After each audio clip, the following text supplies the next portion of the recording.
The valley remembered everything. That was the thing about Harlan County, Wyoming.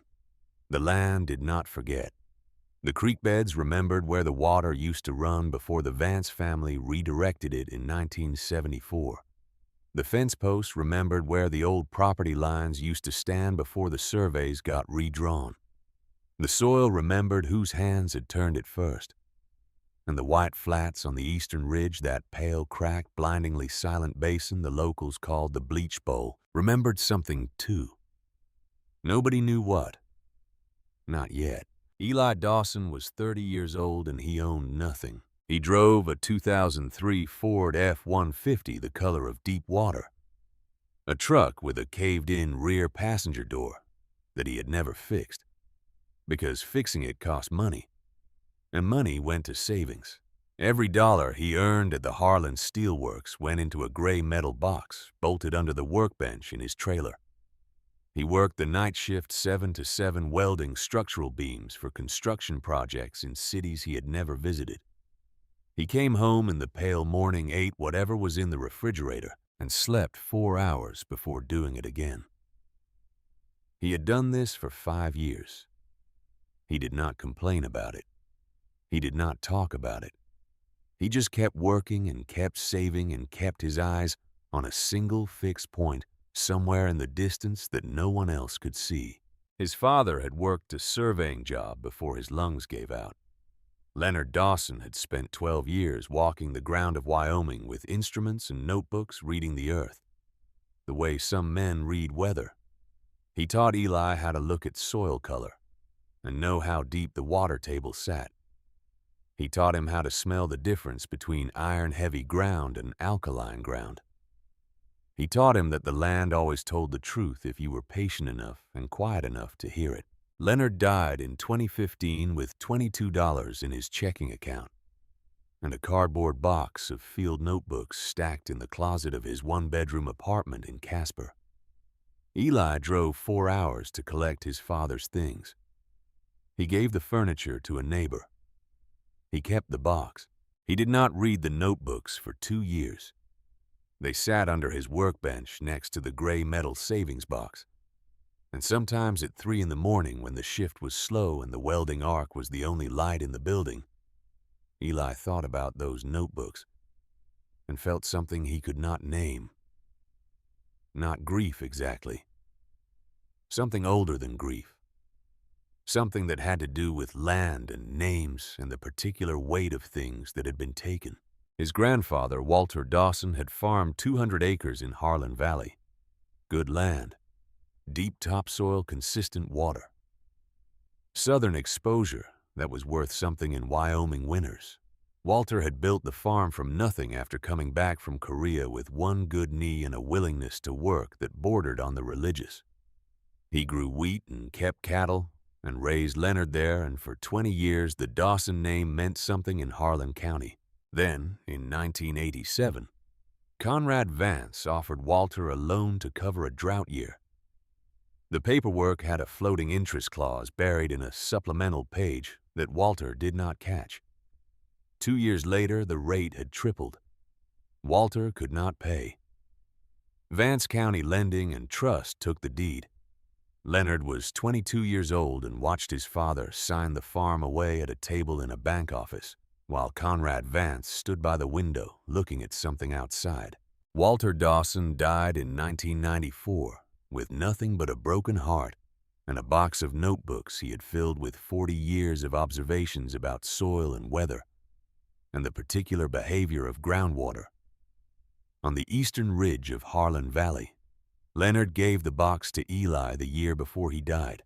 Eli finally opened it in the winter of 2017, sitting on the floor of his trailer, with the heater running and the wind pushing hard against the aluminum walls. He read slowly. His grandfather wrote in a compressed, careful hand, the handwriting of a man who wasted nothing. Most of the entries were practical. Water table readings, soil pH estimates, notes on crop rotation and fence placement, and the behavior of cattle during dry spells. But one entry dated September 1983 stopped Eli cold. He read it 3 times. Eastern Ridge near Tract 14. White crust forms after rain and evaporates strange. Water beneath the basin smells wrong. Not sulfur, not iron. Something else entirely. Could be mineral contamination from limestone shelf. Or something else. Worth more attention. Nobody goes out there. Nobody has ever farmed it. Even the deer avoid the water. Eli sat with that for a long time. He did not know what it meant. His father had taught him to read soil and water. But his father was a surveyor, not a geologist. What Eli knew was that his grandfather had noticed something unusual in 1983, and nobody had ever followed up on it. The Vance family had owned that stretch of Eastern Ridge since acquiring it in a package deal sometime before Conrad took over. They paid the property taxes on it every year. Nobody farmed it, nobody grazed it. The locals called it the Bleached Bowl and treated it like a bad joke. Eli closed the notebook and put it in his jacket pocket. He started driving out to the Eastern Ridge on Sunday mornings. He parked the F-150 on the county road and walked in. The Bleached Bowl was 42 acres of alkaline wasteland at the edge of the valley where the green fields abruptly gave way to cracked white earth that looked like the floor of a dried lake bed. The ground crunched under his boots. The white crust was thick and chalky and left a powdery residue on his hands. In the center of the depression, the earth was lower and wetter. And in certain spots after rain, a gray-blue film appeared on the surface that dried into a shimmering residue, unlike anything Eli had seen in normal soil. He went back 6 times over 3 months.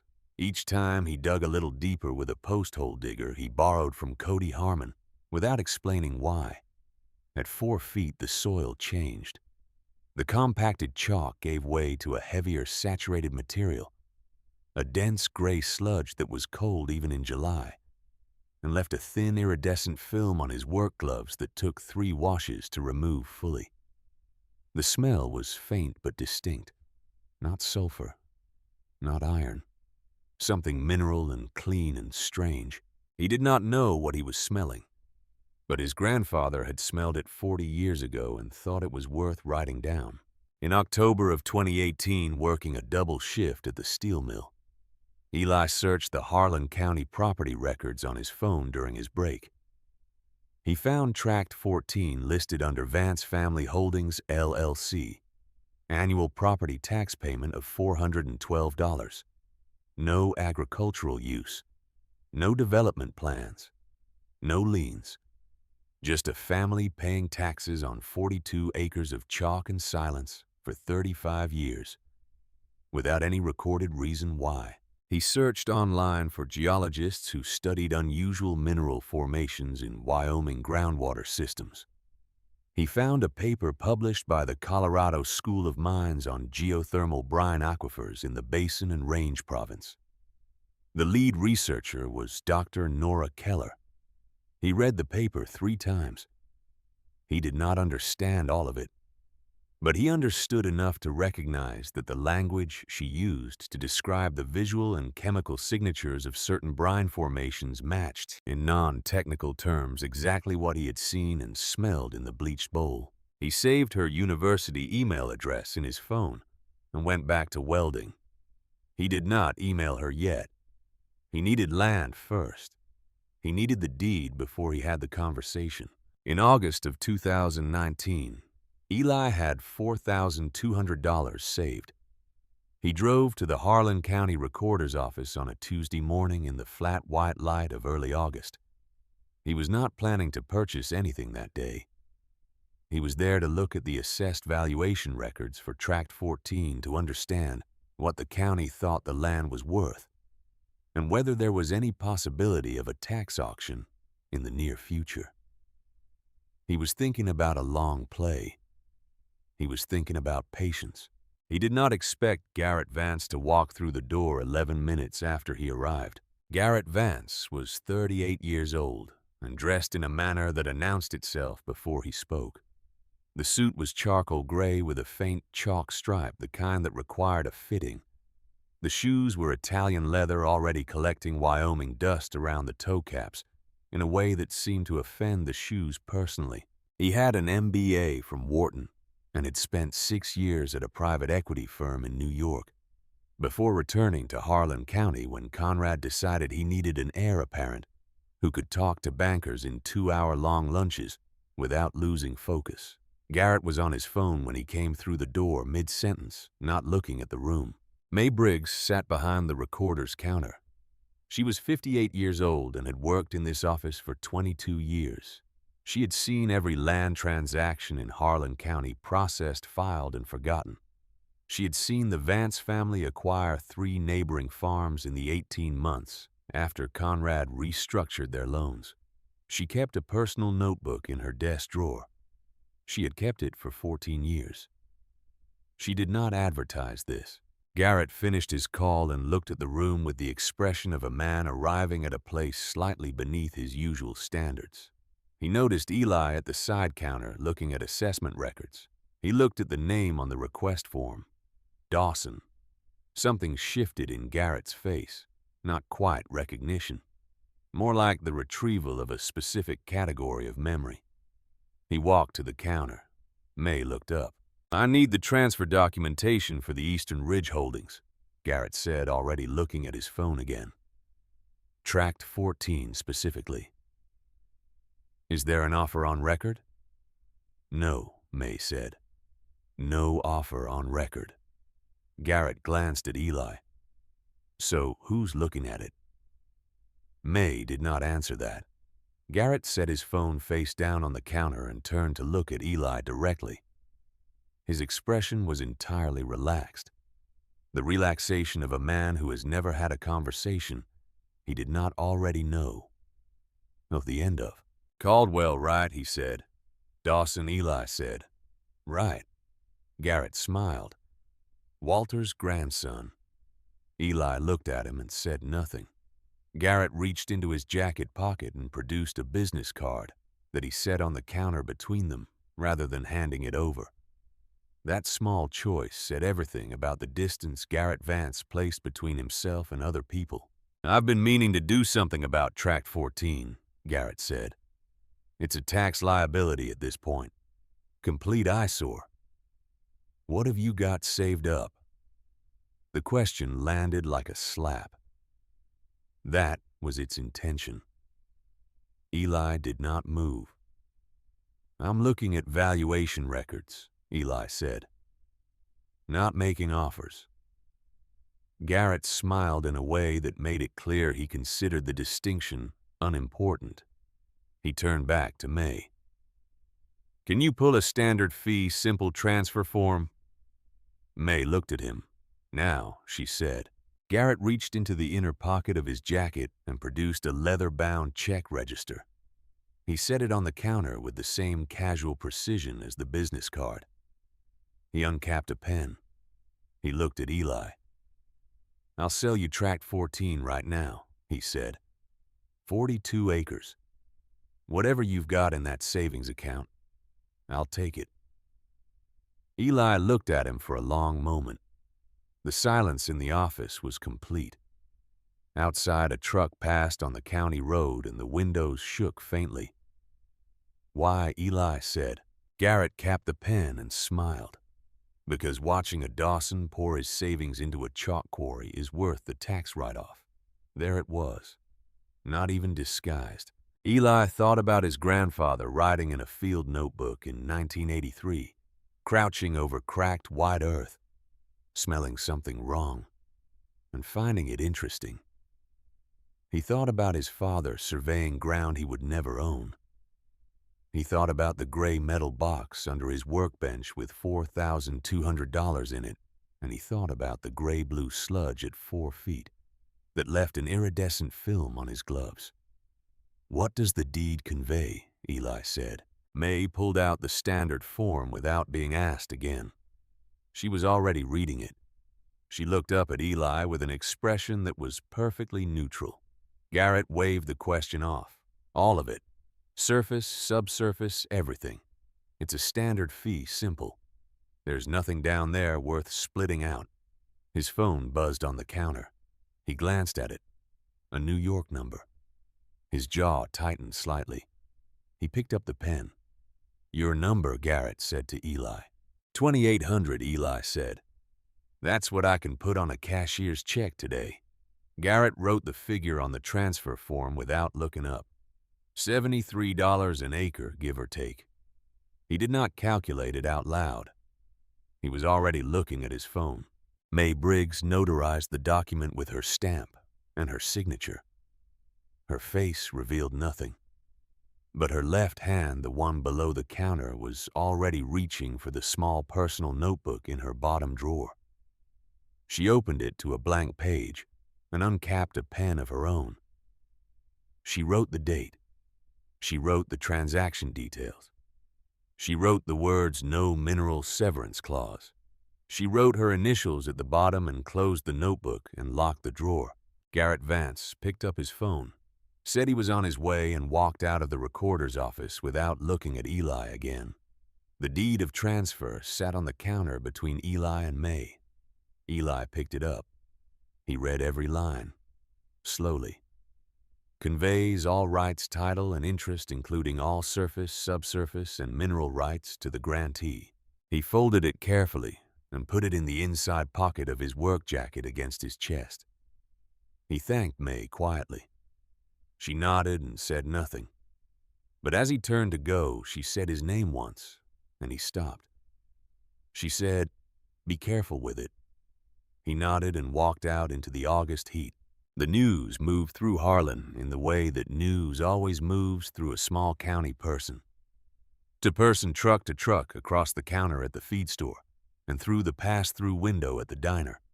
By Thursday morning, the consensus was settled. Eli Dawson had lost his mind.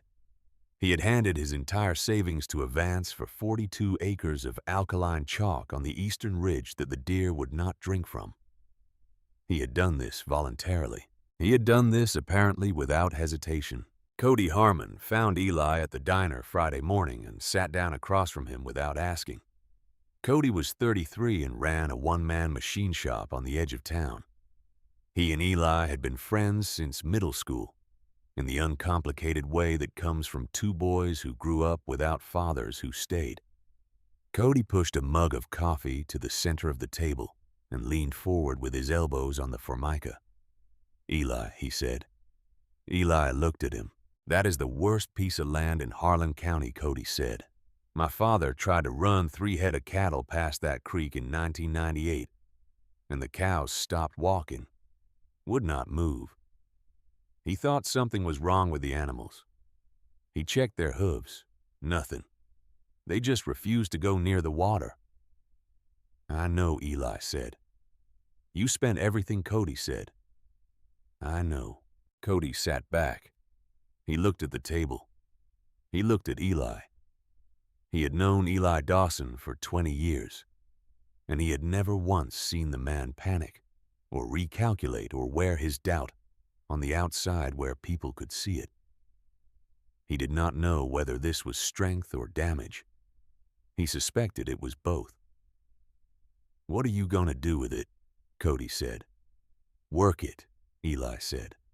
"You cannot grow anything in chalk and brine." "I'm not planning to grow anything," Eli said. Cody opened his mouth and then closed it. Eli finished his coffee. He left a 5 on the table and walked out. Cody watched him go through the window. 3 other men in the diner had been listening. One of them said quietly that Garrett Vance had played the Dawson boy like a fiddle. Another said it was almost sad, the whole thing, considering what happened to the grandfather. The third said nothing because he had 200 acres in Harlan Valley and owed the Vance Bank $60,000. And he did not like to think about the Dawson family if he could help it. Garrett Vance heard the story retold at dinner that evening. His mother laughed. His father, Conrad, did not laugh. He set his fork down and looked at his son with the expression he used when Garrett had done something that required no correction, because the outcome was already inevitable. "It's done," Conrad said. "Signed and notarized," Garrett said. Conrad picked up his fork. "Good," he said. Now we don't have to pay taxes on it anymore. He went back to his dinner and did not speak about Tract 14 again. Eli drove out to the Bleach Bowl on Saturday morning.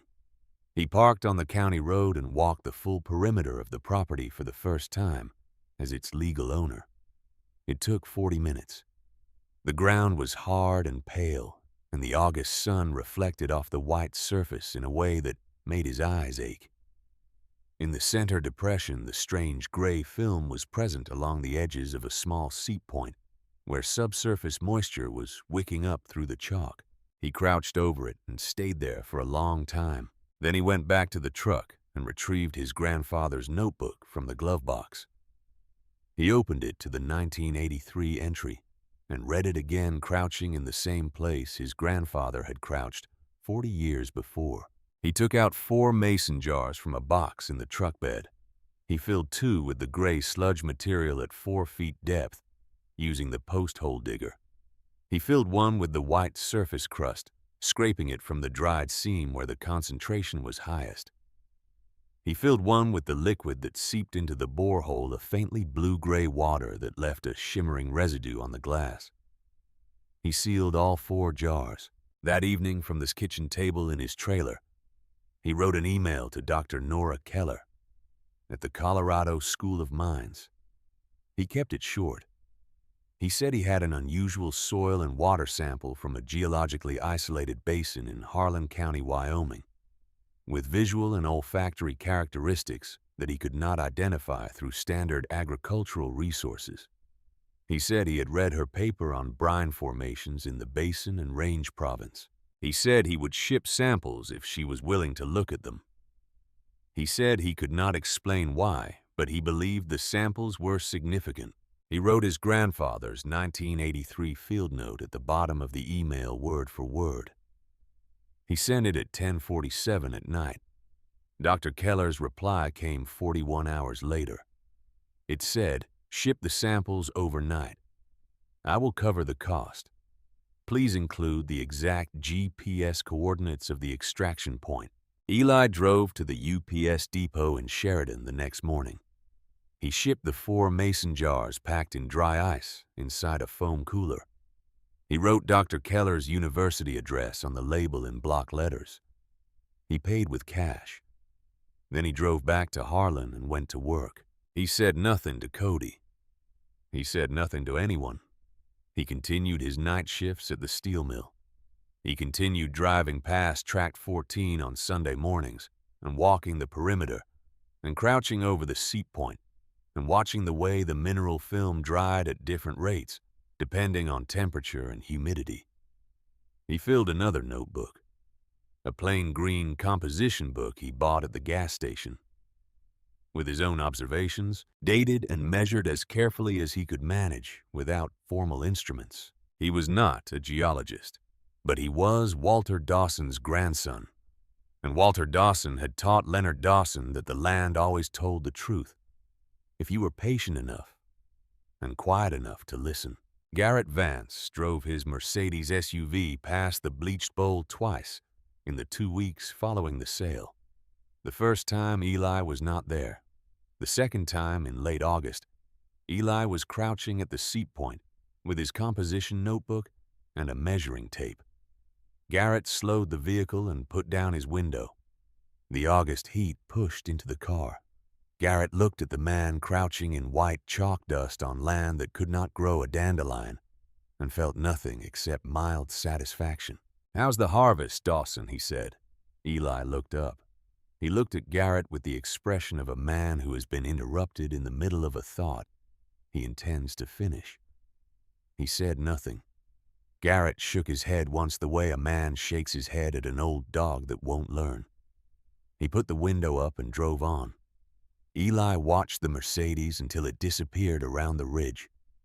Then he looked back down at his notebook and wrote the date and the time and continued his measurement.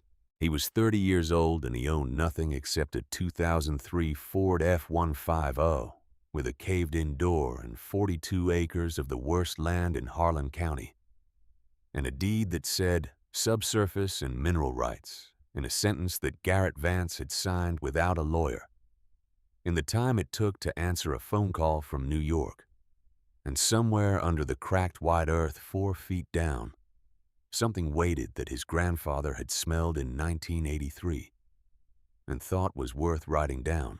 Eli closed his notebook and walked back to the truck. The land remembered everything. He was starting to remember it too. Weeks passed the way Wyoming autumn passes, without ceremony, without announcement. Just a gradual cooling of the light and a hardening of the ground, and a silence that settled over the valley like something that had been there all along and was only now making itself known. Eli kept his shifts. He kept his notebook. He kept his mouth shut. And somewhere in a laboratory in Colorado, 4 mason jars sat under fluorescent lights while instruments measured things that had no name yet in Harlan County. The call came on a Thursday night in October. Eli was sitting at the kitchen table in his trailer eating leftover rice when his phone rang. He did not recognize the Colorado area code, but he recognized the shape of the moment. He set down his fork and answered. Dr. Keller's voice was controlled, but only just. Eli, she said, I need you to confirm the exact location of these samples before I say anything else. I need the county, the state, and the GPS coordinates. Harlan County, Wyoming, Eli said. Eastern ridge of Harlan Valley. I'll send you the coordinates. A pause. The sound of something being set down carefully on a hard surface. I've run the spectroscopy 4 times, she said. I kept thinking the instrument was miscalibrated. It wasn't. Eli, the white surface crust you sent me is a lithium carbonate and borate precipitate. High grade. The water sample shows lithium concentrations at 1,400 milligrams per liter. That is not an agricultural contamination issue. That is a geothermal brine aquifer under pressure. Similar formations exist in Nevada and in the Atacama in South America, but nothing documented in your region. Nothing even close. Eli was quiet. What does that mean? He said. It means you are not sitting on farmland, she said. You are sitting on a domestic lithium deposit of a grade that I have not personally encountered in 15 years of fieldwork. The aquifer footprint, if it matches your 42 acres, represents a raw asset value that I am estimating conservatively between $20 and $28 million. And I want to be clear that conservative is doing real work in that sentence. The trailer was very quiet. Outside, the wind moved through the dry grass along the fence line. The deed, Eli said. Check the deed right now, she said. If the mineral rights are severed, none of this belongs to you. In Wyoming, subsurface rights are frequently split from surface rights in agricultural transfers. If Vance retained the mineral estate, you have nothing but chalk. Eli was already at the glove box. He had kept the deed in the truck since the day May Briggs handed it across the counter. He unfolded it on the hood of the F-150 in the dark with his phone flashlight. He read every line the way a man reads something when the rest of his life depends on the punctuation. He found the clause on the 2nd page, 4th paragraph. Conveys all rights, title, and interest, including all surface, subsurface, and mineral rights to the grantee. He read it aloud into the phone. A silence on the other end that lasted long enough that Eli checked to make sure the call had not dropped. Then Dr. Keller said, he used a boilerplate. There is no severance clause. Eli, you own the lithium. Eli folded the deed with both hands and held it against his chest in the dark. The October air was cold enough to see his breath. The bleach bowl was 3 miles east, and he could not see it from where he stood. But he knew exactly where it was. He had walked its perimeter 21 times. He had crouched over its seat point in sun and rain and frost. He had smelled what his grandfather smelled, and followed the trail his grandfather left, and stood on the same cracked earth 40 years later and waited. He stood in the dark outside his trailer for a long time after the call ended. Then he went inside, sat back down at the table, and finished his rice. He did not call anyone that night. He did not call Cody. He did not drive to the ridge. He washed his bowl and his fork and put them in the rack and went to bed at 9:30 because he had a 7 o'clock shift, and he had learned from his father and his grandfather that the work had to keep going regardless of what else was happening, because the moment you stopped working was the moment the ground shifted under you and you lost your footing. He slept. In the morning, he called Dr. Keller back and asked her one question. "Who else knows about this?" "Just me and my lab assistant," she said. "But Eli, you need to move carefully. I have a contact at Horizon Pacific Resources in Seattle. They have been looking for a domestic lithium source for their battery supply chain for 3 years. If this deposit is what the data suggests, they will want to talk to you. But the moment word gets out in your county, you will have people coming at you from every direction. Send me your contact," Eli said. "Don't tell anyone," she said. "Not yet. Not until you have a signed agreement and legal protection in place." He thanked her and hung up. He drove to the steel mill and welded structural beams for 11 hours without telling anyone anything. When the shift ended, he drove home, changed his shirt, and drove to the Harlan County Recorder's office 10 minutes before it closed. May Briggs was closing out her files for the day. She looked up when the door opened. She looked at Eli, and then at the clock, and then back at Eli. He set the deed on the counter and asked her to confirm the notarization was current and complete. She looked at it. She confirmed it. He asked her if there were any liens or encumbrances filed against Tract 14 since the transfer date. She checked. There were none. He folded the deed back along its original creases and put it in his jacket. He looked at May for a moment without speaking. She said, "I keep good records, Eli." He nodded once and left. What he did not know, driving home on the county road in the October dark, was that 2 days earlier a geologic survey vehicle had parked on the county road near the eastern ridge for 4 hours taking electromagnetic readings. It belonged to a soil remediation consulting company out of Sheridan. Eli had arranged it through Dr. Keller, paid for it out of the last $200 in his checking account. The vehicle had come and gone without incident, but Conrad Vance had a man who drove that county road every morning at 6:15. The man had noted the survey vehicle. He had noted the logo on the door, which he could not identify. He had reported this to Conrad over the phone before 8 in the morning. Conrad had not told Garrett. He made 3 phone calls of his own. The first was to a private investigation firm in Cheyenne. The second was to his attorney. The third was to the mayor of Harlan, a man named Douglas Fitch, who had been receiving a personal contribution from the Vance Family Foundation every December for 11 years. The machine started moving. It moved quietly, the way things move when they have the weight of institutional power behind them, and no one to hold them publicly accountable. Eli felt none of this yet. He was operating in a window that was narrowing without his knowledge, and the only question was whether he could get the legal protection in place before the window closed.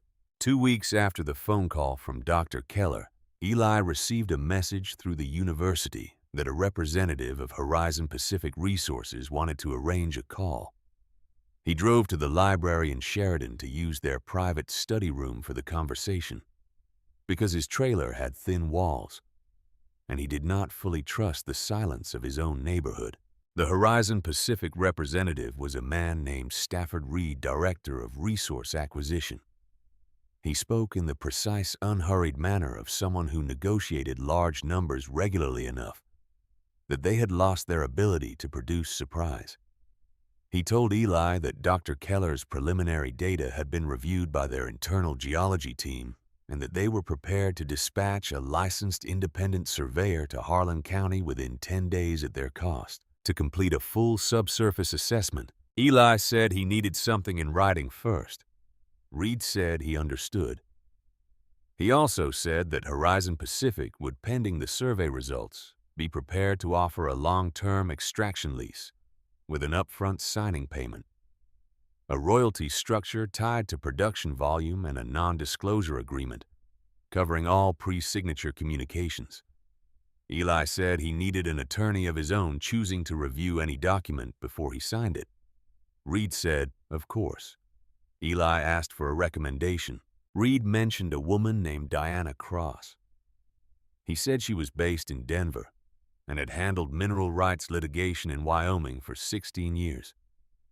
He said she had beaten 3 major energy companies in federal court and had never lost a mineral rights case in the state.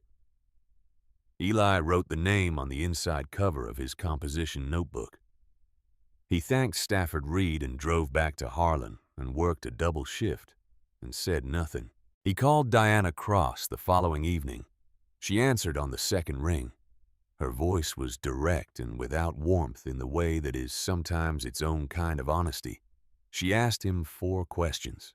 She listened to his answers without interrupting. Then she said, "If the deed language is what you described, and I see no reason to doubt you, you have a clean claim. Send me a copy of the deed. I will review it at no charge and tell you within 48 hours whether I can take the case." He drove back to the county road, photographed the deed under his truck's dome light, and emailed it to her from the library's wireless the next morning. 36 hours later, she called back. "The deed is clean," she said. "The language is unambiguous. I will take this case." And Eli, whoever signed this document, either did not read it or did not believe it mattered. Either way, the signature is valid and the transfer is complete. You own the mineral rights. He breathed out slowly. "What do I do now?" he said. "You wait," she said. "You do not tell anyone anything. You go to work. You live your life exactly as you have been living it. And if anyone from the Vance family contacts you about that land, you say nothing except that you are not interested in selling. You do not tell them why. You call me immediately after any contact." He said he understood. She said she would begin the process of registering the mineral claim with the appropriate federal agencies and would have a draft lease agreement from Horizon Pacific to review within 3 weeks. He hung up and drove to work. For 9 days after that call, nothing happened. He worked. He ate. He slept. He walked the bleach bowl on Sunday morning in the cold and crouched over the seat point and watched the mineral film dry on the chalk surface in the pale October light. The valley was quiet. The ridge was quiet. The ground was doing what it had always done, holding its secret in the patient and indifferent way of all things that have been waiting longer than any person watching them. Then, on a Tuesday morning in the 3rd week of October, Cody Harmon's phone rang. Garrett Vance called Cody directly, which was unusual. They were not friends. They knew each other the way everyone in a small county knows each other by name and by proximity, and by the transactions that small communities run on.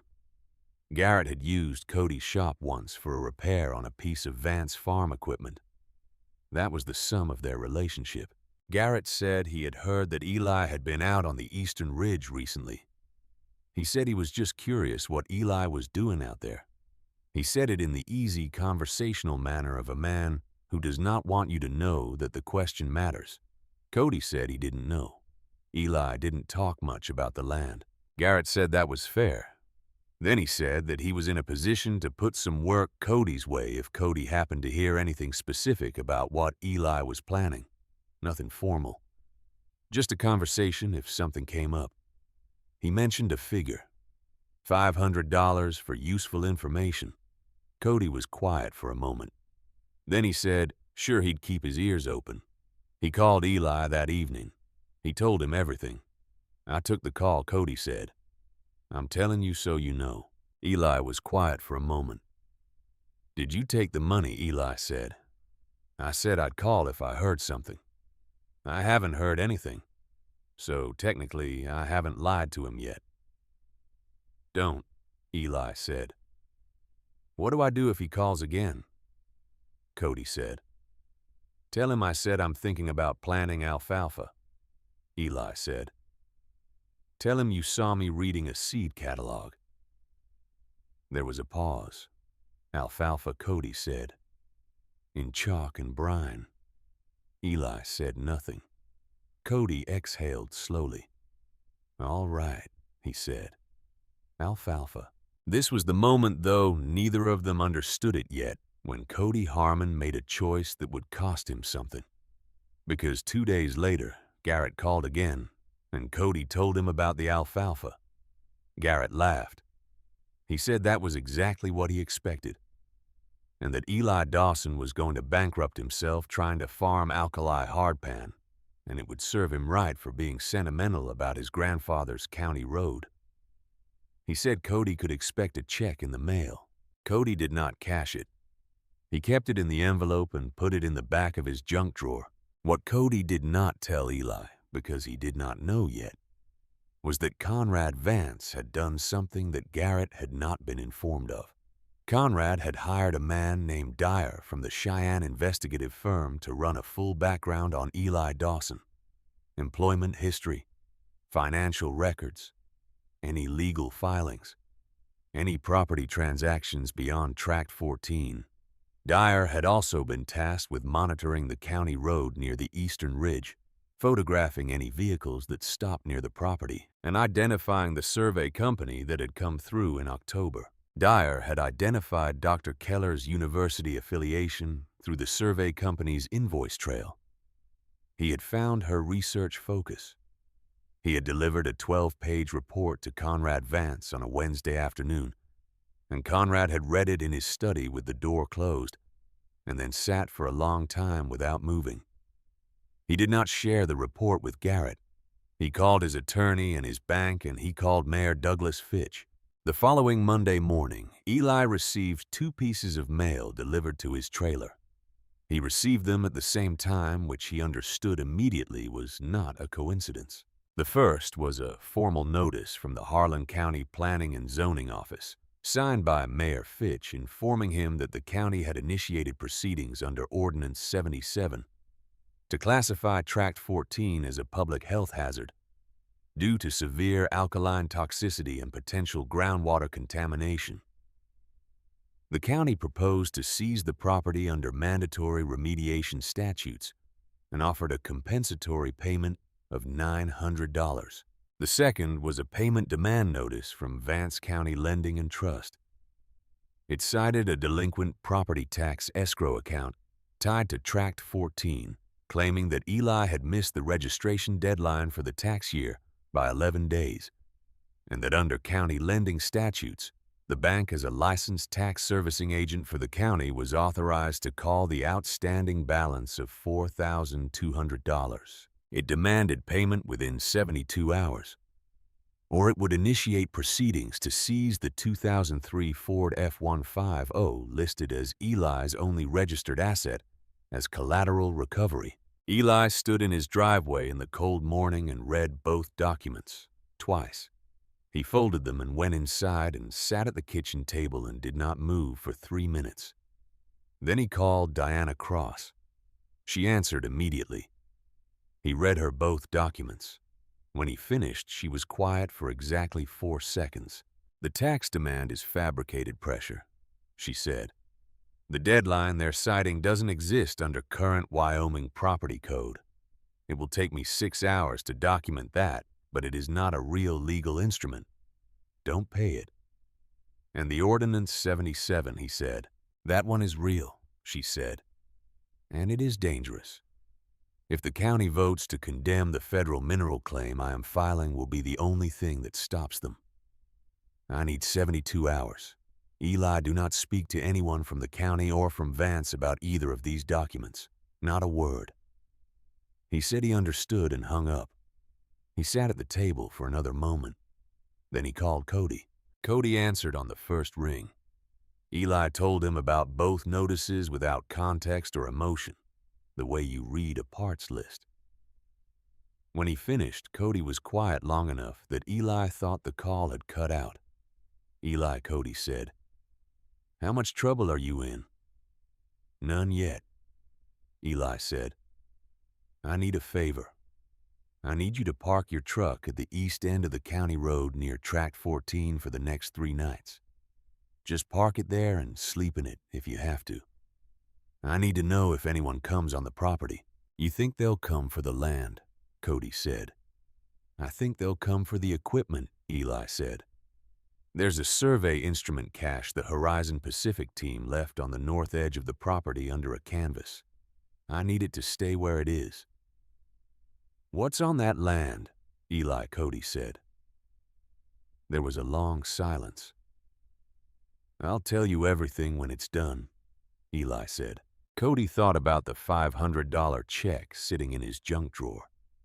He thought about Garrett Vance's voice on the phone, easy and amused like a man enjoying a joke at someone else's expense. He thought about the 2 Dawson men he had known, Leonard, who surveyed ground he would never own, and Eli, who bought 42 acres of chalk because of a sentence his dead grandfather wrote in a field notebook.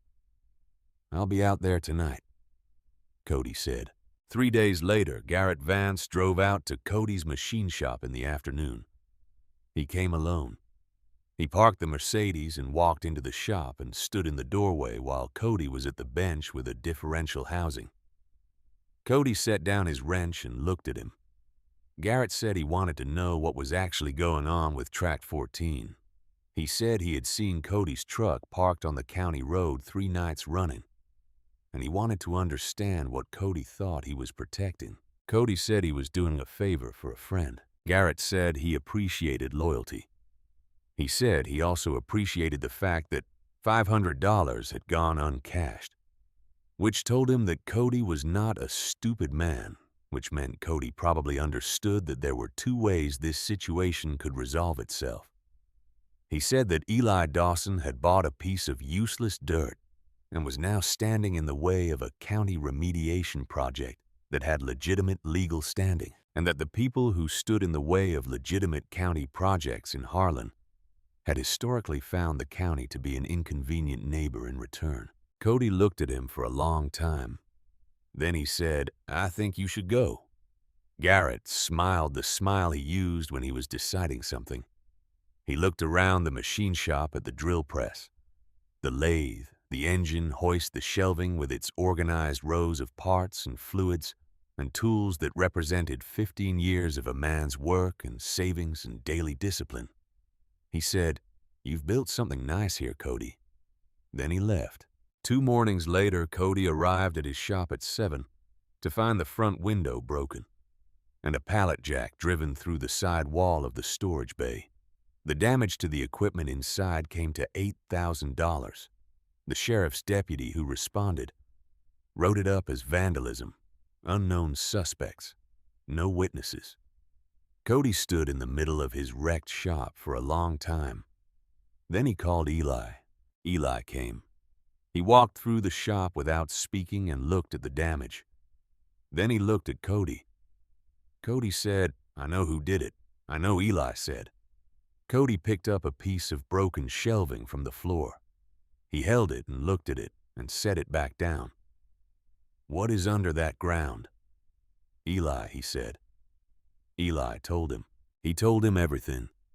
The notebooks, the mason jars, Dr. Keller, the spectroscopy results, the deed language, Diana Cross, Horizon Pacific, the lithium concentration at 1,400 milligrams per liter, the estimated $20 to $28 million. He told it without emphasis or drama in the same flat tone he used to read a parts list, because that was how he carried things that were too large to carry any other way. Cody sat down on an overturned milk crate and did not say anything for a long time. Then he said, "Garrett Vance sold you $25 million of lithium for $2,800. He signed it away to make a joke," Eli said. Cody put his hands over his face. He held them there. Then he lowered them and looked at Eli. "What do you need me to do?" he said. "Keep watching the road," Eli said. "And if anyone comes on that property, call Diana before you call me." The night after Cody's shop was destroyed, Conrad Vance called Eli's phone. Eli did not recognize the number, but he answered. Conrad's voice was unhurried. It was the voice of a man who has spent 65 years winning, which has a particular texture patient, and certain and faintly bored by the distance between where the conversation was starting and where it would inevitably end. He said he wanted to meet. He said he thought there might be a misunderstanding about Tract 14, and that misunderstandings between neighbors were best addressed directly.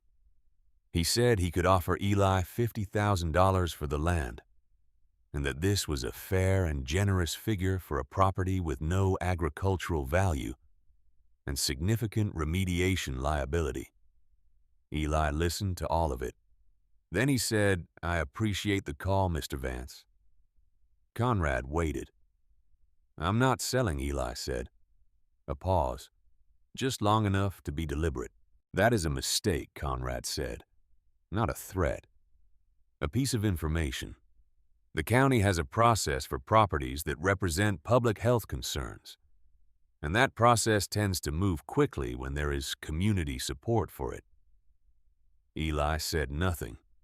Conrad said, "I am giving you an opportunity to walk away with something, Eli. That opportunity has a shelf life." "I understand," Eli said. He ended the call. He sat in the truck in the dark on the county road 3 miles from the bleach bowl. He could not see it from where he was, but he knew what was there. He knew what was 4 feet under the cracked white surface. He knew what the iridescent film meant, and what the gray-blue brine meant, and what the 1,400 milligrams per liter meant in a world that could not build enough batteries fast enough for the cars that were already in production. And he knew that $50,000 was the opening bid of a man who had just learned that he had made the most expensive mistake in the history of Harlan County. He put the truck in gear and drove home. He had 3 days until the county council vote on Ordinance 77. Diana Cross was already on a plane. Diana Cross landed at the Sheridan Regional Airport on a Wednesday evening with a carry-on bag and a briefcase, and the unhurried efficiency of someone who had done this exact thing in enough small counties to know that the courtroom was always the same room regardless of what they called it. She rented a car and drove to Harlan without stopping. She called Eli from the parking lot of the motel on Route 14 and told him she needed 2 hours with him that night, and that he should bring the original deed, his grandfather's notebook, and every piece of written communication he had received from the county or from Vance County Lending since the transfer date. Eli was at the motel at 8 o'clock. They sat at a small table by the window with the documents spread between them. Diana worked through each one without speaking, reading in the focused manner of someone whose attention is a precision instrument. When she finished, she aligned the papers into 2 stacks and looked at Eli. "The tax demand is manufactured," she said. "I have already drafted a response that will nullify it." They cited a registration provision that was amended out of Wyoming Property Code in 2011. Whoever prepared this was either incompetent or gambling that you would not know to check. "An Ordinance 77, Eli said. "Real authority," she said. "Genuine mechanism. The county has the statutory right to condemn property for public health remediation. But they cannot condemn a property that is registered as a federal strategic mineral asset. I filed the Tier 1 domestic lithium reserve registration with the Department of Energy this morning at 7:42. The confirmation came through at 2:15 this afternoon." She slid a single page across the table. Eli looked at it. "The vote is in 3 days, he said. "Let them vote," she said. "Whatever they pass becomes immediately unenforceable against a federally registered strategic mineral deposit. Attempting to enforce it exposes the county to federal litigation under the Strategic National Minerals Act. I have prepared the injunction. It is ready to file within the hour if necessary." Eli looked at the confirmation page for a long moment. "Horizon Pacific," he said. "Where do we stand?" "Stafford Reed flew in from Seattle this afternoon," she said. He is at a hotel in Sheridan. He has a signed lease offer for your review. I reviewed it this afternoon on the flight. The upfront signing payment is $240,000. The royalty structure is 4.5% of gross extraction revenue, based on Dr. Keller's conservative estimates that represents between $800,000 and $1.2 million annually at current lithium carbonate spot prices. The term is 25 years with renewal options. Eli set both hands flat on the table. Diana said, "Before you say anything, I want to be clear about one thing. You are also going to be approached by other companies. Word moves fast once a federal registration hits the DOE database. Horizon Pacific is not the only option. I am not telling you to take this offer. I am telling you it is a legitimate offer from a solvent company with a clean compliance record, and that I have reviewed the terms and found nothing predatory. The decision is yours." Eli said, "What do I need to do before the council meeting?" "Nothing," she said. "Show up. I will handle the rest." He nodded and gathered the papers and drove home. He did not sleep well. He lay on his back in the dark trailer and listened to the wind and thought about the council chamber and the people who would be in it, and what it would look like when a room full of people who had spent 30 years being managed by the Vance family heard something they had never been allowed to hear before. He thought about Cody sleeping in his truck on the county road with a broken shop waiting for him at home. He thought about May Briggs and her notebook in the locked drawer.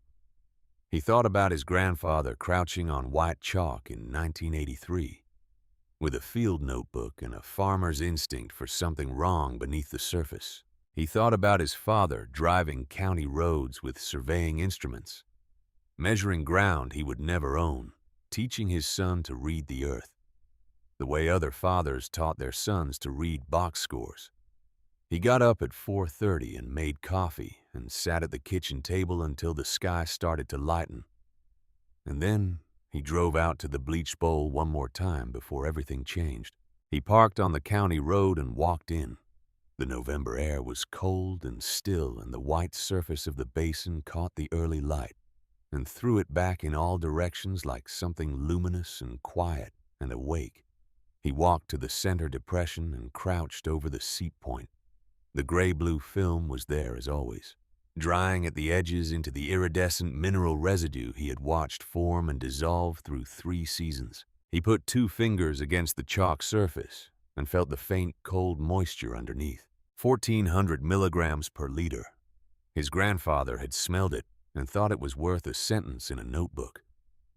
He stood up and walked back to the truck and drove to the diner and ate breakfast and waited for Thursday to arrive.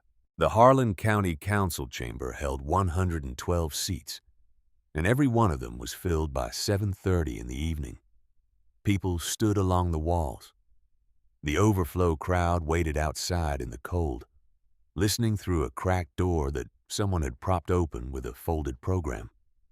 The room smelled of coffee and winter coats and the particular tension that collects in small communities when something is happening that everyone understands is larger than it appears. Conrad Vance sat in the front row. He wore a dark wool coat and his silver hair was combed with the precision of a man who understood that appearance was a form of argument. He had not spoken to Garrett since Monday. Garrett sat 2 seats to his right, jaw set, looking at the podium. Between them sat the Vance family attorney, a man named Hargrove who had practiced in Harlan for 30 years and had drafted more county ordinances than the county clerk. Mayor Douglas Fitch gavelled the session to order at 7:45. He read the ordinance number and the subject description. He summarized the county's position that Tract 14 on the Eastern Ridge represented a documented public health hazard due to severe alkaline soil toxicity and potential groundwater contamination, and that Ordinance 77 authorized mandatory seizure with compensatory payment to the current owner. He looked at Eli. Eli sat 3 rows back. He wore his cleanest work shirt, the dark green one with the cuffs buttoned. He had his grandfather's notebook in his jacket pocket and the deed folded in the inside pocket against his chest. He had his hands on his knees, and he was looking at a fixed point on the wall above the mayor's head. The way a man looks at the horizon when the ground is moving. Mr. Dawson, Mayor Fitch said.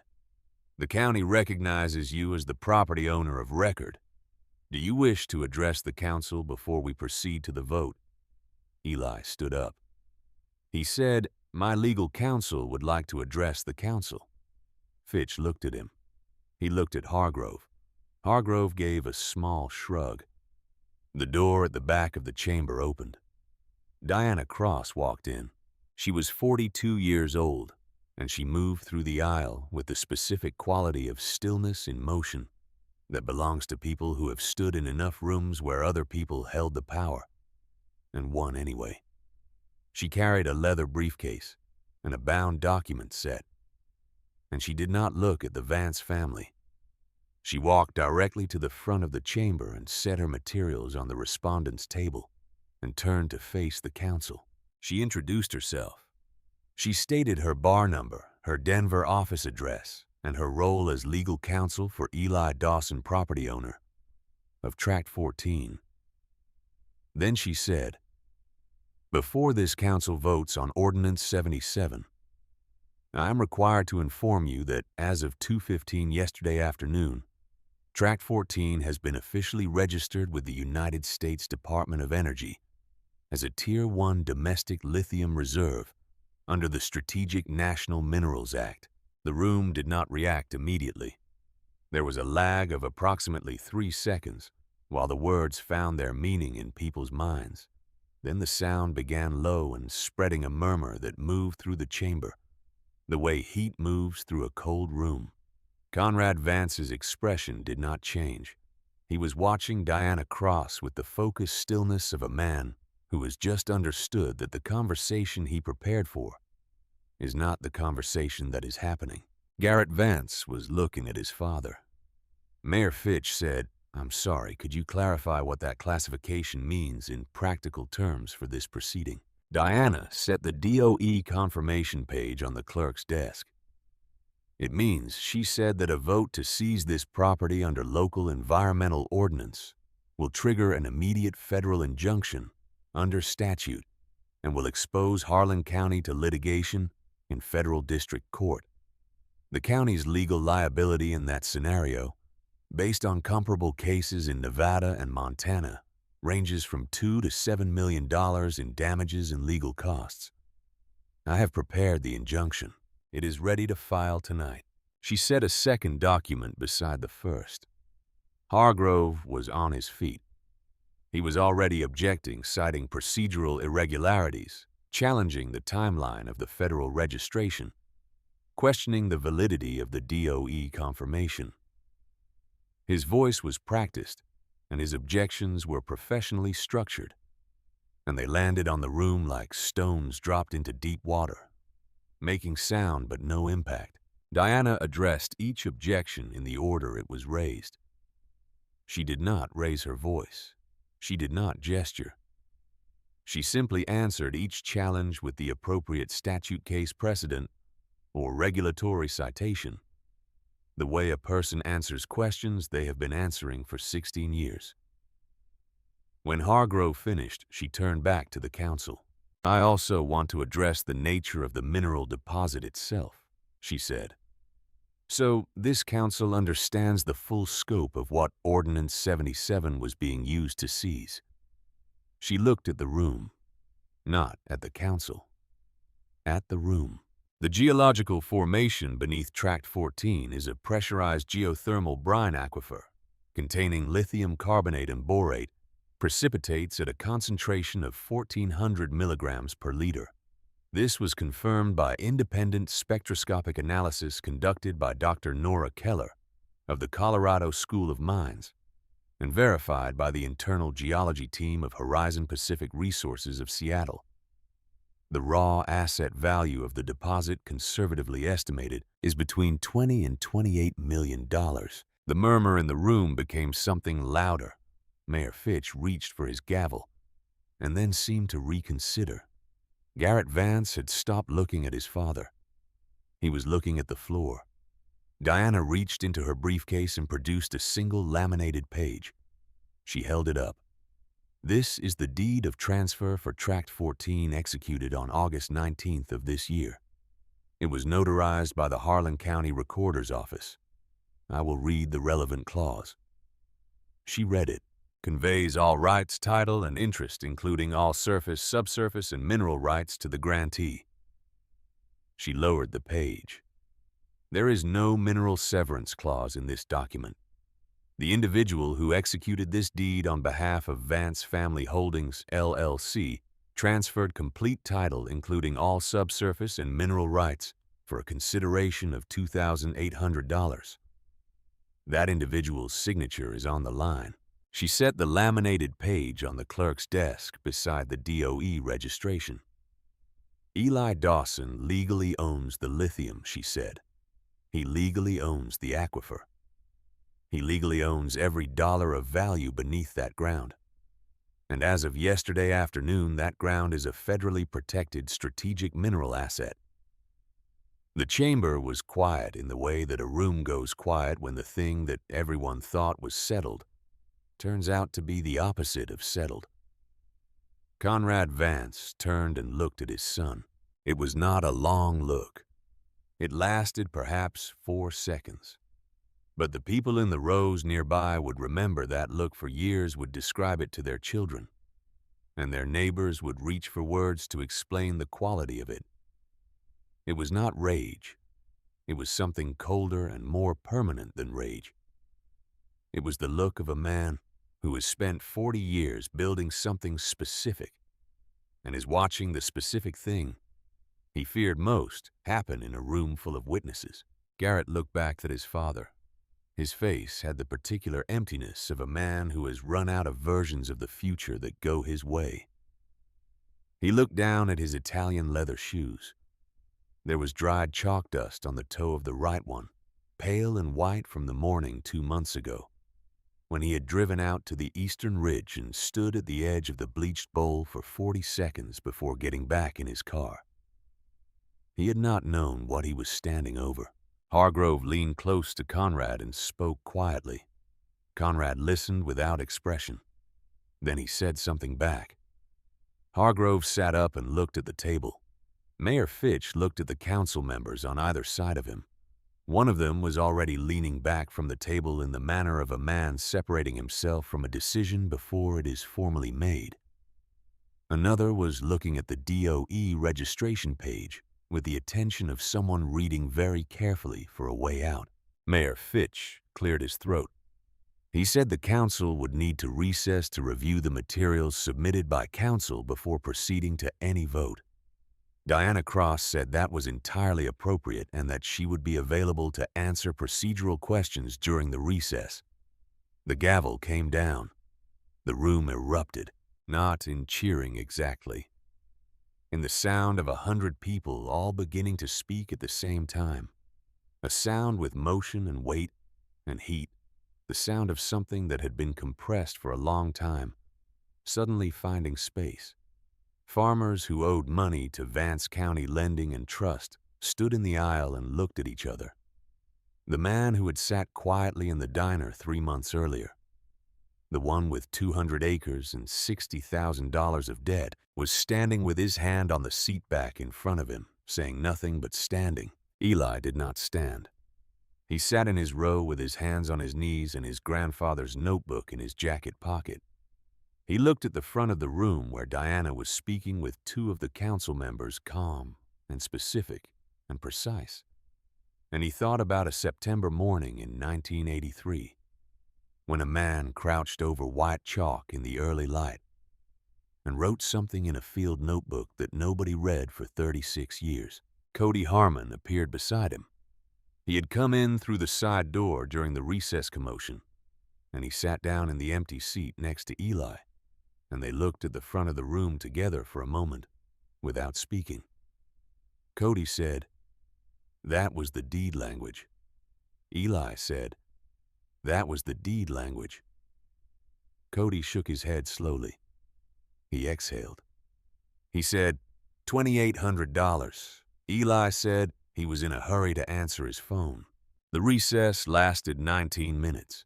When Mayor Fitch reconvened the session, he announced that in light of the federal classification and the legal materials presented by council, the council was tabling Ordinance 77, pending review by the county's legal department. He said this with the practiced neutrality of a man who has spent 11 years learning how to announce a Vance family priority and is now learning how to unannounce one. There was no vote. Diana Cross collected her materials and walked back up the aisle. She passed Conrad Vance without looking at him. Conrad watched her go. Then he stood, straightened his coat, and walked out ahead of his son without waiting. Garrett followed. He walked out of the Harlan County Council chamber in Italian leather shoes, with chalk dust on the toe, through a crowd of his neighbors who did not move out of his way as quickly as they used to. The following morning, Diana Cross filed 2 documents. The first was the formal registration of Eli's mineral claim with the Wyoming State Geological Survey. The second was a request to the Harlan County District Attorney's Office for a review of the 1987 loan transaction between Vance County Lending and Trust and Walter Dawson, citing a floating interest clause irregularity that she had found in the archived loan file at the county recorder's office. The file had been there for 32 years. Nobody had asked for it before. May Briggs had known where it was. She had mentioned this to Diana during a 40-minute phone call 3 days before the council meeting. The DA's office opened a preliminary review 2 weeks later. The review would take 14 months. It would not recover Walter Dawson's land. 32 years is a long time, and statute of limitations work in one direction. But it would result in a consent decree that required Vance County Lending and Trust to reform its loan documentation practices, submit to external audit, and pay a civil settlement that the county used to establish a small agricultural emergency fund for farmers at risk of foreclosure. None of this happened quickly. None of it was clean. But it happened. Eli signed the lease agreement with Horizon Pacific Resources on a Friday afternoon in Diana's temporary office at the Sheridan Motel, sitting across from Stafford Reed, at a table with 4 chairs and a window that looked out at the parking lot. The signing payment cleared his account 3 business days later. He sat in the truck in the parking lot of the Harlan County Bank and looked at the balance on his phone for a long time. Then he drove to Cody's shop. The window had been replaced. The wall of the storage bay was still being rebuilt. A fresh frame of pine studs, standing where the old one had been destroyed. Cody was running a bead on a section of new shelving bracket when Eli walked in. Cody cut the welder and pushed up his mask. He looked at Eli. Eli handed him an envelope. Cody opened it. He looked at the check inside. He looked at Eli.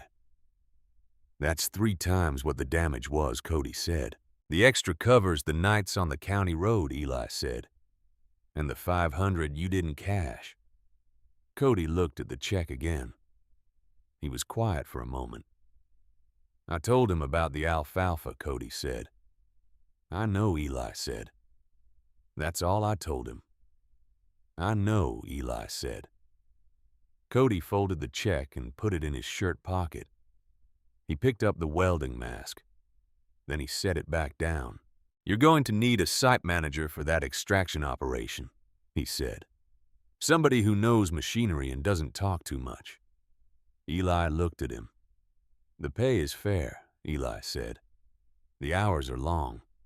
Cody picked the mask back up. "I'll think about it," he said. Then he went back to welding.